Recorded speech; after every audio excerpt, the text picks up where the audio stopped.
Assalamu alaikum dear students, myself Ramiz Raza and I am your physics teacher from Hira Science College Nankana साहब। तो आज हम बाकायदा तौर पे सेकंड ईयर की क्लासेस का आगाज़ करेंगे। तो सबसे पहले हम पेपर पैटर्न को डिस्कस करेंगे कि आपको सेकंड ईयर का पेपर किस तरह आएगा और आपने उसको किस तरह से अटेम्प्ट करना है, उनकी मार्क्स की डिवीजन कैसे होगी। ठीक है, तो आपने फुल 85 मार्क्स का जो पेपर है वो कैसे अटेम्प्ट करना है। तो फर्स्ट ऑफ ऑल अगर हम उसमें देखें तो उसमें सबसे पहले आपको होगा जो फर्स्ट क्वेश्चन होगा ऑब्जेक्टिव टाइप्स, कि उसमें आपको एमसीक्यूज गिवन होंगे। आपके पास 17 एमसीक्यूज होंगे and each MCQ carry 1 marks. तो ये टोटल पोर्शन आपके पास जो है वो 17 मार्क्स का होगा क्वेश्चन नंबर 1। तो देन नेक्स्ट उसके बाद क्या हमारे पास सेक्शन 2 आ जाता है। सेक्शन 2 में आपके पास टोटली शॉर्ट क्वेश्चंस होते हैं। तो इधर आपके पास टोटल जो शॉर्ट क्वेश्चंस होने हैं 22 शॉर्ट क्वेश्चंस होने हैं। 22 शॉर्ट क्वेश्चंस के 44 मार्क्स होंगे। लेकिन शॉर्ट क्वेश्चंस की जैसा कि आप जानते हैं कि उनकी 3 पोर्शंस में डिवीजन होती है। तो उसमें जो फर्स्ट पोर्शन है क्वेश्चन नंबर 2 शॉर्ट क्वेश्चंस का, उसमें आपको टोटल 12 शॉर्ट क्वेश्चंस गिवन होंगे। 12 में से आपने 8 अटेम्प्ट करने होंगे and each short question carry 2 marks. तो ये आपके पास 16 मार्क्स का जो है वो पोर्शन 1 हो जाएगा शॉर्ट क्वेश्चंस का। ठीक है, देन आपके पास शॉर्ट क्वेश्चंस का जो है दूसरा पोर्शन होगा जो कि आपका पेपर का क्वेश्चन नंबर 3 होगा और शॉर्ट क्वेश्चन का दूसरा पोर्शन होगा। उसमें भी आपके पास 8 शॉर्ट क्वेश्चन होंगे।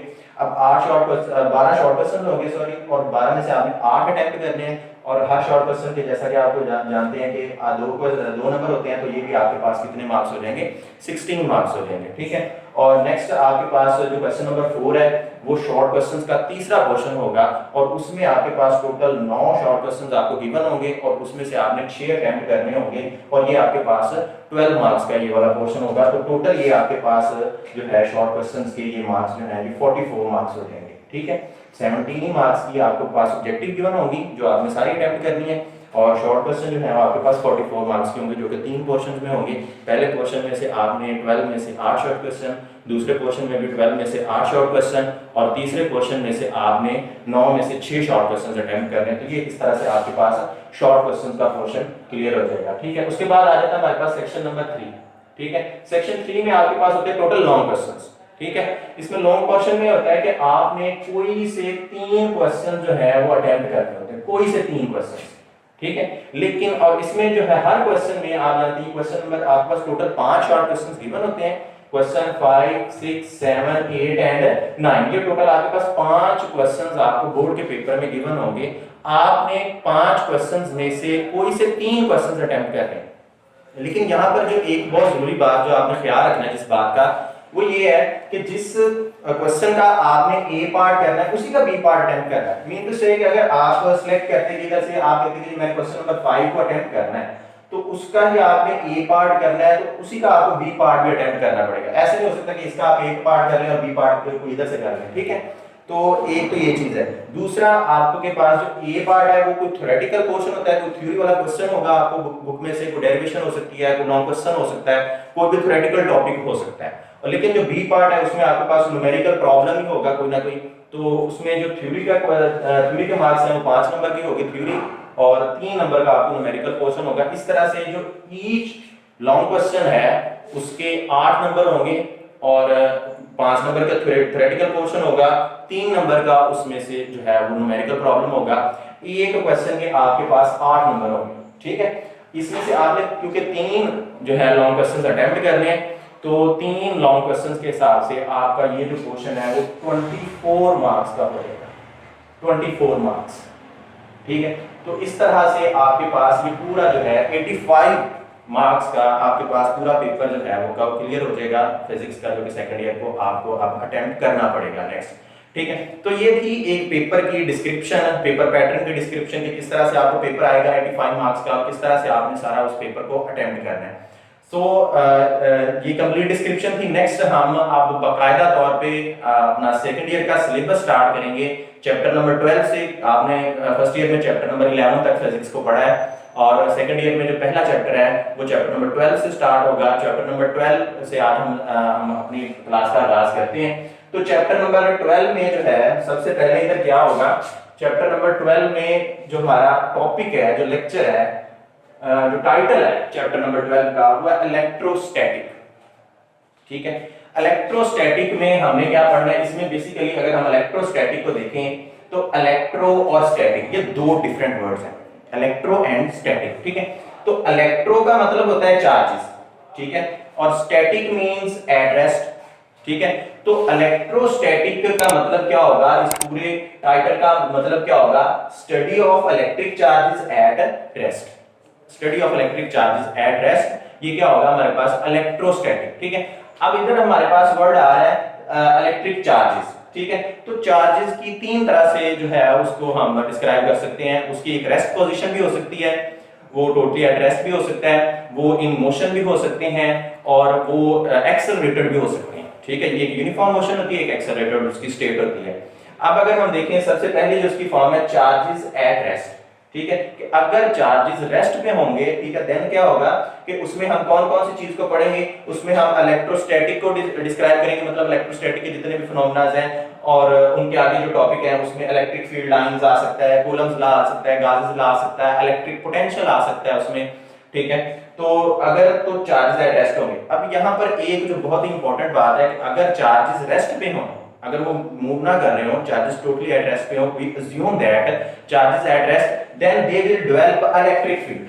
अगर कोई चार्ज एट रेस्ट है ना, मतलब अगर मैं कहता हूं कि ये यहां पर एक मेरे पास पॉजिटिव चार्ज है, जस्ट नेगेटिव भी हो सकता है, तो ये क्या डेवलप करेगा, इसकी सराउंडिंग एरिया में यहां पर ये क्या जनरेट करेगा, इलेक्ट्रिक फील्ड जनरेट करेगा, अगर चार्ज एट रेस्ट है।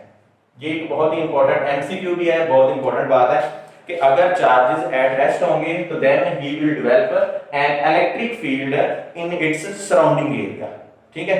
अगर चार्ज यूनिफॉर्म मोशन से मूव कर रहे हैं, if charges are moving with a uniform motion, then उसमें क्या होगा कि उसमें हम स्टडी करेंगे इलेक्ट्रिक करंट को स्टडी करेंगे, ओहम्स लॉ हम उसमें डिस्कस करेंगे, उसमें इलेक्ट्रोमैग्नेटिक इंडक्शन आ जाएगी, ठीक है। और अगर इधर भी एक जो बहुत इंपॉर्टेंट बात है कि अगर चार्जेस मोशन में है, are moving with uniform motion, ठीक है, तो देन वो डेवलप करेंगे मैग्नेटिक फील्ड, ठीक है। अगर तो चार्जेस रेस्ट पे हैं तो वो इलेक्ट्रिक फील्ड जनरेट करते हैं, और अगर चार्जेस जो है वो यूनिफॉर्म वेलोसिटी से मूव कर रहे हैं तो then they will develop magnetic field. कि अब देखें जिस तरह हम करंट को डिस्कस करते हैं, करंट में क्या होता है कि फ्लो ऑफ चार्जेस, ये करंट की डिफाइन है, ठीक है। तो जब चार्ज फ्लो कर रहा है, अब चार्ज फ्लो कर रहा है, it means the charges are moving with uniform motion. अब वो यूनिफॉर्म मोशन से मूव कर रहे हैं तो इट मींस उसके जो सराउंडिंग एरिया है वहां पर मैग्नेटिक फील्ड होगी इन सर्कुलर फॉर्म, क्योंकि मैग्नेटिक फील्ड की जो फॉर्म है वो सर्कुलर होती है, सर्कुलर फॉर्म में होगी उसके सराउंडिंग एरिया में, ठीक है।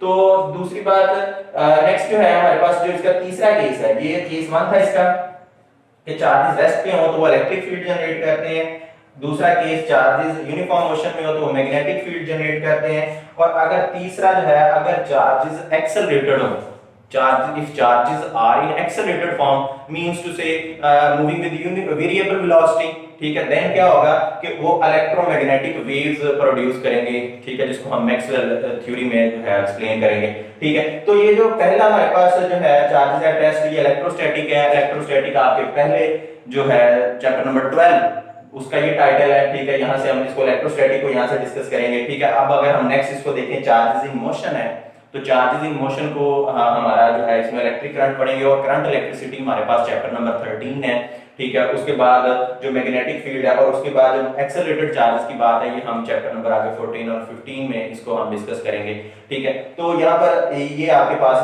कंप्लीट इसका ओवरव्यू हो गया इसका, कि अब अगर हम चार्जेस की नेचर को देखें, बाय नेचर अगर हम देखें तो हमें यहाँ पर एक चीज क्लियर होगी कि अगर हम बाय नेचर इस चीज को देखें कि नेचर में मैटर का अगर हम देखें, मैटर की नेचर को, तो मैटर जो है बच्चे, मैटर आपको पता है कंप्राइजेस ऑन टू थिंग्स, एक होती है उसमें मैस और दूसरा उसमें आ जाता है चार्जेस, ठीक है। एक उसमें मैस आ जाता है और दूसरा चार्ज आ जाता है। अब मैस जो है वो किसी भी बॉडी की इंट्रिंसिक प्रॉपर्टी है, ठीक है, मैस जो है, और मैस की वजह से उस पर लगेगी ग्रेविटेशनल फोर्स, ठीक है। मतलब ये अगर एक पॉइंटर है, अब इस पॉइंटर को अगर इसको मैंने मतलब हैंड से इस पर फोर्स लगा के इसको मैंने यहाँ पर स्टेबल किया हुआ है, ठीक है, लेकिन अगर मैं इसको यहाँ से रिलीज करता हूँ तो ये डेफिनेटली ये जो है वो जमीन पे गिर जाएगा खुद ब खुद। क्यों? क्योंकि इसमें ये मैटर है, इसके अंदर ये मैस पोजेस करता है, मैस की वजह से क्या होगा, इस पर ग्रेविटेशनल फोर्स लगेगी और ये नीचे गिर जाएगा, ठीक है। लेकिन अगर हम चार्जेस को यहाँ पर डिस्कस करें, अगर मैं बात करूँ चार्ज की, ठीक है। तो चार्ज की वजह से इस पर कौन सी फोर्स लगती है, वो होती है इलेक्ट्रोमैग्नेटिक फोर्स। कौन सी फोर्स होती है? Electromagnetic force. अब जो इलेक्ट्रोमैग्नेटिक फोर्स है बच्चे, इलेक्ट्रोमैग्नेटिक फोर्स भी दो तरह की होती है, ठीक है। इलेक्ट्रोमैग्नेटिक फोर्स यानी कि चार्जेस पे दो तरह की फोर्सेस लग सकती हैं। कौन कौन सी दो तरह की फोर्सेस लग सकती हैं? उनको इलेक्ट्रोमैग्नेटिक वेव्स को इलेक्ट्रोमैग्नेटिक फोर्सेस को हमने दो तरह से क्लासिफाई किया हुआ है। कौन सी दो फोर्सेस हैं? एक इलेक्ट्रिक फोर्स है, दूसरी मैग्नेटिक फोर्स है। लेकिन हमारा जो मेन कंसर्न है इस चैप्टर में, इस टॉपिक में हमारा जो मेन कंसर्न है वो है, इसमें मतलब मैंने दो आपको टाइप्स तो बता दी है, लेकिन हमारा जो मेन कंसर्न होगा वो होगा इलेक्ट्रिक फोर्स से, कि इलेक्ट्रिक फोर्स जो है वो चार्जेस के दरमियान इलेक्ट्रिक फोर्स प्रेजेंट हो सकती है। अब कल हम ये हमारा आज का टॉपिक यहाँ तक हम इसको वाइंड अप करते हैं। कल हम इलेक्ट्रिक फोर्स से इसको स्टार्ट करेंगे। इलेक्ट्रिक फोर्स क्या है, चार्जेस के दरमियान ये कैसे प्रेजेंट होती है, ठीक है, और जो है इलेक्ट्रिक फोर्स की कितनी टाइप्स हो सकती हैं, ठीक है, और इसके हम चार्जेस की कल प्रॉपर्टीज को भी डिस्कस करेंगे कि चार्जेस की कितनी प्रॉपर्टीज हैं, ठीक है। अपना ख्याल रखिएगा। कल इंशाल्लाह आपको दोबारा से इससे आगे हम इलेक्ट्रिक फोर्स से दोबारा शुरू करेंगे। टेक केयर, अल्लाह हाफिज।